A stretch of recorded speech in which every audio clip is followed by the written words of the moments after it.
I'm Daisy. And I'm Terry. And this is the Monday Mindset Podcast, where we share things of interest to us and hopefully to you. So let's get started with episode number 150. A nice round number. I like round numbers. And this week, it's Daisy's turn to share something with us. Daisy, what do you have? Well, Terry, setting it up, already laughing because I kind of got my days mixed up a bit and cut a long story short, ended up being a little bit last minute. And so guess where I went? You get one guess. Which podcast? Kwik Brain. Yep. And I didn't have to look far. In fact, it's the latest episode, or at least it was when I was looking at it. I don't know how many episodes he pumps out. Number 325, Strengthen Your Mind. Daily Habits for Better Brain Health with Dr. Daniel Amen. I thought, well, yes, that sounds interesting. I need look no further. And indeed, it was a very interesting episode, and I learnt quite a lot. And it's another book tease. And this, shock, gasp in shock and exclamation. This is a book where I actually want to buy the actual book rather than the audio book. So, exciting. Why is that? Because, I think it was only last week I was saying I can only read books via audiobooks these days. But this is one of those ones I think that will be better as an actual book. But Dr. Amen, I don't know if you're familiar with him.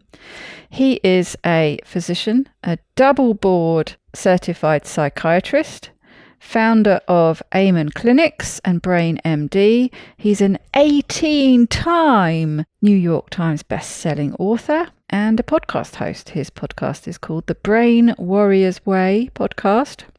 And Jim Kwik gets the ball rolling by asking him where to start. And Dr. Amen replied, and I really like this, it starts with love.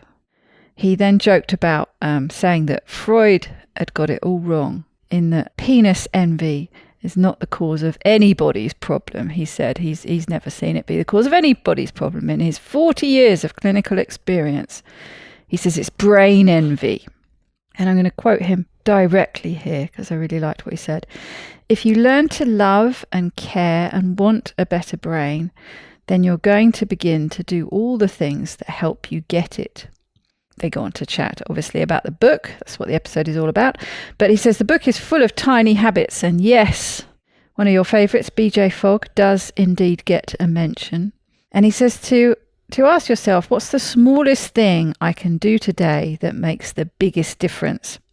And he quotes BJ Fogg in saying that it's so important to make these habit changes as small as you can. He says the smaller you can make the changes, the more easier, more likely people are going to be to do it. And Dr. Amen says, to ask yourself at any given time, what I'm doing right now, is it good for my brain or is it bad for my brain? And if you can answer that with information and love of yourself, he says, your brain's going to be that bit better tomorrow. Every day, he says, you're making your brain better or worse by the decisions you make, by the experiences you have. And you want to put more in the bank than you're taking away. And he quotes Warren Buffett's 2 rules of investing. Number 1, never lose money. Number 2, never forget rule number 1. And he says he applies this to neuroscience. Number 1, never lose brain cells. Number 2, never forget that. Don't lose brain cells. And he goes on to mention now, and again a bit later, I did actually listen to the podcast and I watched it on YouTube, and you get a little bit more on YouTube. Jim Kwik actually says on the YouTube version that he likes to keep the podcast episodes all at a maximum of 15 to 20 minutes, but they have a bit more in the YouTube version. They talked a few times about how he's done hundreds and hundreds, Dr. Amen this is, of brain scans, including Jim's. I think Jim sees him clinically. And so he cites some examples where he's seen what ages people's brain. And these have informed his book. And he talks about all the sort of fads he's been through as well over his professional life. Like red wine is good for your brain. Red wine is good for this or that. And, marijuana is innocuous. But he says, no. He gets to actually see brains and sees the brains of people who've been using various substances. And he says, and I can tell you categorically from looking at these people's brains, these are older brains. This is the impact things like alcohol, marijuana, sugar, various things has on your brain. He did actually mention some study he's had published somewhere where I think they scanned 1,000 brains of people who take marijuana. And unfortunately, yes, it ages your brain. And he jokes, it's one of those funny, not funny jokes, but he says, if he was an evil ruler, what would he do if he wanted to create mental illness in his people? And he said, well, basically you'd set up the American society. The food you eat, the kind of marketing and messaging that goes on. And he cited the latest ball game or whatever. What is the latest big sports event you had? And he said there was something like 30 adverts for alcohol during that time. He counted them. So he says, we're getting this toxic products and messaging going on, and it's really impacting our brain in a bad way. He says, every day your hippocampus makes 700 new baby stem cells, and you want to protect them as much as you can. And he talks about his young daughter, 19, 20, something like that, and how she tends to keep more of hers, where he, at I think 69, he said he tends towards losing more of his. So, as we get older, our blood flow tends to not be as good. He says that's the big difference with her. She has much better blood flow. And so as a result of that, she's more likely to have a net gain with these new baby stem cells. So boosting blood flow is one thing to do to make you more likely to have a net gain and keep as many of these brain cells as you can. He says he starts with, I love my brain because it's what I read with, love with, learn with, make money with. If I love my brain, then I'll be able to do everything else that I want. And they talk about, what do you really want out of life? They come up with things like, energy, good decision making, feeling good, acting good, being a good person.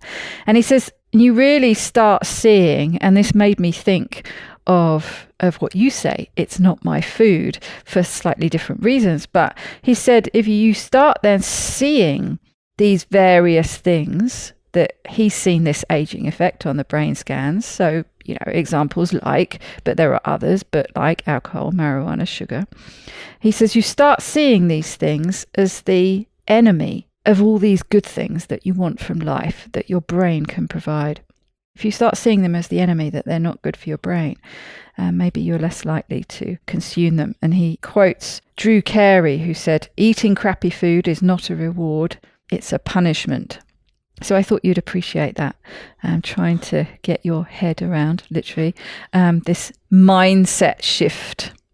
They did actually share some tips. They wrapped up the episode with sharing some tips. Oh, and that's something I forgot to say at the beginning. This book, Dr. Amen's book, is called Change Your Brain Every Day. And he says he has a small and easy thing you can do every day for every day of the year. And as next year is a leap year, he's given 366 things that you can do, little things every day. And this circles back to why I think it'll be one of those things that's best as a book than it is as an audio book. So an actual physical book that I can read, because I figured, none of these chapters are going to be very long. It's going to be sort of one little thing that you can see, you sit down with your coffee and you read it every morning. What's the thing I've got to think about today? But yes, so to go back to what Jim asked him at the end, could he maybe share some of the tips that are in this book? And he says hydration is super important. Talks about, I think he said, we're 70% water, but our brain is 80%. So really needs to stay hydrated.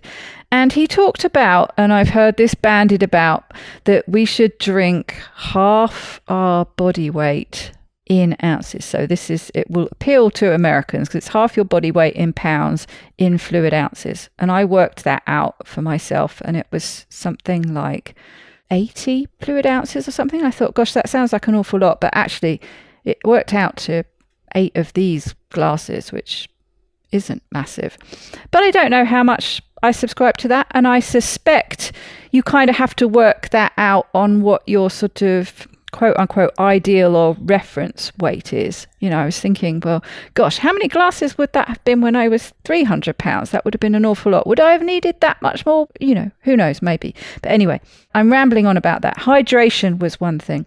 He talked about vitamins. He takes a multivitamin every day, but he did cite a couple of vitamins specifically that were important, and vitamin D was the interesting one that's been in the news a lot recently because studies come out about its positive impact in a preventative way for type 2 diabetes and Alzheimer's. And he was quoting from his study, and he said if you take a vitamin D supplement every day and keep your levels at an optimal level, and they had a bit of an aside about what they think about norms, and they don't really agree with norms, but optimal levels. But he says then you're at 40% less risk of getting Alzheimer's.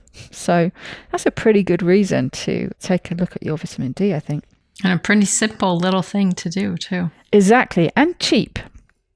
He talked about inflammation, or reducing inflammation. I imagine he would get into some things like diet. And then he talked a little bit about sleep as quite an obvious one, but he says, getting a good amount of sleep because that's when your brain cleans itself. But one other thing that he said related to sleep, which I rather liked, was that he asked himself as he's getting ready to go to bed, go to sleep, he goes over what went well today.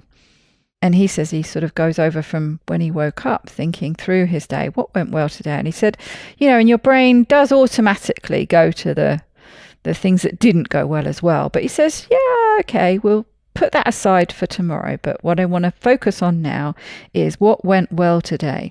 And he says this is to set your brain up, to train it to have more positive dreams. So he said focusing on this before he goes to bed just sort of primes how your brain's going to work while it's sleeping and recovering and cleaning itself.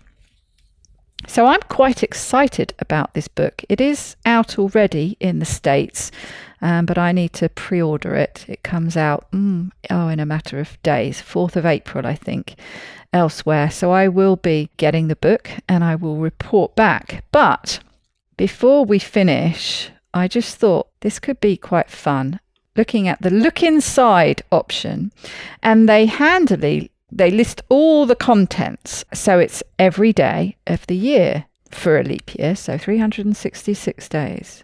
And it goes into some different categories. Like, for example, we've got here bright minds, brain typing, building brain skills, relationships in the brain, practical neuroscience. I'm sure I saw nutrition, the whole section on that. Happiness here. I saw something about the chemicals of happiness. You're like that section. It goes into things like dopamine and serotonin. But I thought it would be fun.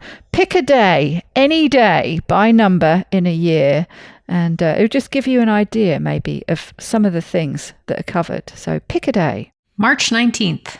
Well, no, because I have to work out what number day that is in a year. I see. So basically pick a number between 1 and 366.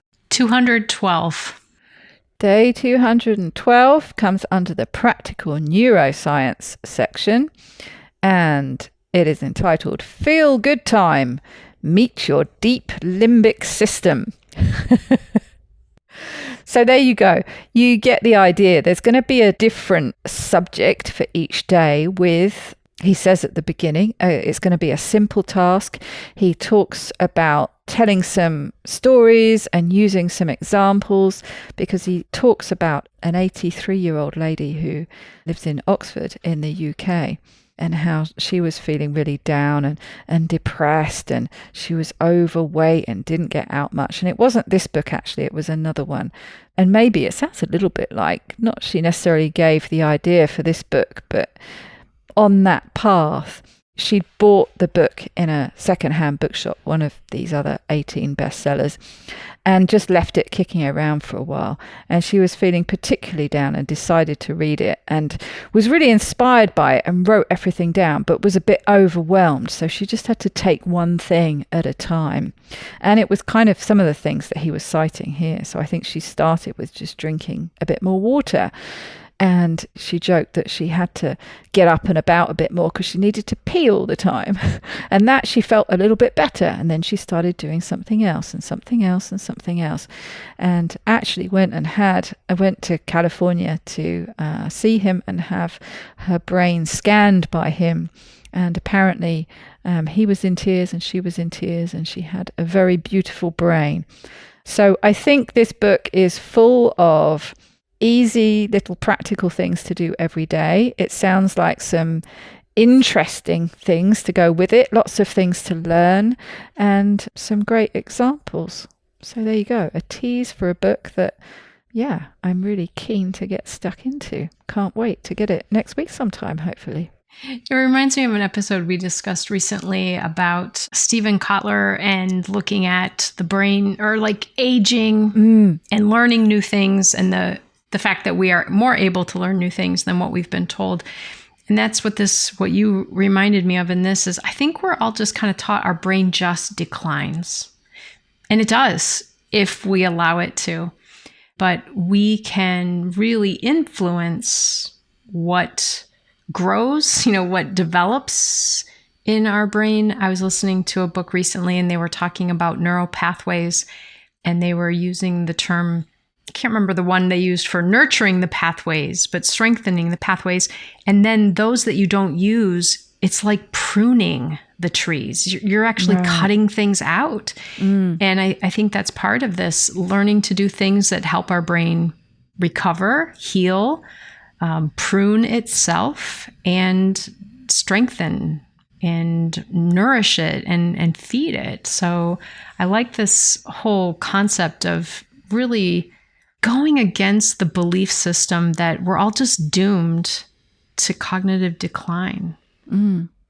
Yeah, and I think we're of that age, aren't we, where it's something that's on our mind. So yeah, the more information we get. And I have to say, I quite enjoyed watching the episode, because he's a very healthy and vibrant looking 69-year-old, I have to say. Not that 69 is old these days, but you know what I mean.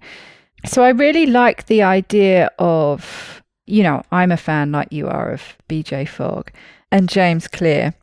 And I like the idea of these chapters. I'm just having a look, actually. They look like each day is a page. So that's a little chunk I feel like I am happy to commit to. I'm even happy in looking forward to, quite excited about. I can see this being part of my daily routine. In the morning, cup of coffee, I'm going to read today's day. And they are just numbered, day 1, 2, 3, or, all the rest of it. So you can start your year whenever you like.